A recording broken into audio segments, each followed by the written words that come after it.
ನಮಸ್ಕಾರ ವೀಕ್ಷಕರೇ. ಸ್ತ್ರೀಯರ ಮುಟ್ಟಿನ ನೋವಿಗೆ ಉಪಶಮನಗಳು. 4 ಚಮಚ ಎಳ್ಳನ್ನು ಕುಟ್ಟಿ ಪುಡಿ ಮಾಡಿ 1 ಲೋಟ ನೀರಿಗೆ ಹಾಕಿ ಚೆನ್ನಾಗಿ ಬೆರೆಸಿ.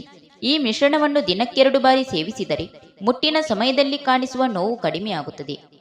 ಬೆಟ್ಟದ ನೆಲ್ಲಿಕಾಯಿಯ ಸೇವನೆಯಿಂದ ಮುಟ್ಟಿನ ಸಮಯದಲ್ಲಿ ಆಗುವ ಅತಿರಕ್ತಸ್ರಾವವು ನಿಯಂತ್ರಣಕ್ಕೆ ಬರುತ್ತದೆ. ಮುಟ್ಟಿನ ಸಮಯದಲ್ಲಿ ಹೆಚ್ಚು ದೈಹಿಕ ಶ್ರಮವಾಗದಂತಹ ಕೆಲಸಗಳನ್ನು ಮಾಡುವುದು ಒಳ್ಳೆಯದು.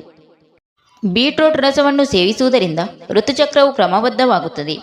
ಆಗಾಗ ದ್ರಾಕ್ಷಿಯ ರಸವನ್ನು ಸೇವಿಸುವುದರಿಂದಲೂ ಋತುಚಕ್ರವು ಕ್ರಮಬದ್ಧವಾಗುತ್ತದೆ. ಕೊತ್ತಂಬರಿ ಸೊಪ್ಪು ಅಥವಾ ಕೊತ್ತಂಬರಿ ಬೀಜದ ಪುಡಿಯನ್ನು ಹಾಕಿ ತಯಾರಿಸಿದ ಚಹಾವನ್ನು ದಿನಕ್ಕೆ 3 ಬಾರಿ ಕುಡಿಯುವುದರಿಂದ ಋತುಚಕ್ರ ಕ್ರಮಬದ್ಧವಾಗುತ್ತದೆ. ಹಸಿ ಕ್ಯಾರೆಟ್ ರಸವನ್ನು ಕುಡಿಯುವುದು ಸಹ ಋತುಚಕ್ರವನ್ನು ಕ್ರಮಬದ್ಧವಾಗಿಸುತ್ತದೆ. ಹಸಿ ಖರ್ಜೂರವನ್ನು ಸೇವಿಸುವುದರಿಂದಲೂ ಋತುಚಕ್ರ ಕ್ರಮಬದ್ಧವಾಗುತ್ತದೆ. ಪರಂಗಿಕಾಯಿಯನ್ನು ಅರೆದು 1 ಲೋಟ ನೀರಿನೊಂದಿಗೆ ಮಿಶ್ರಣ ಮಾಡಿ ದಿನಕ್ಕೆ 2 ಬಾರಿ ಸೇವಿಸಿ.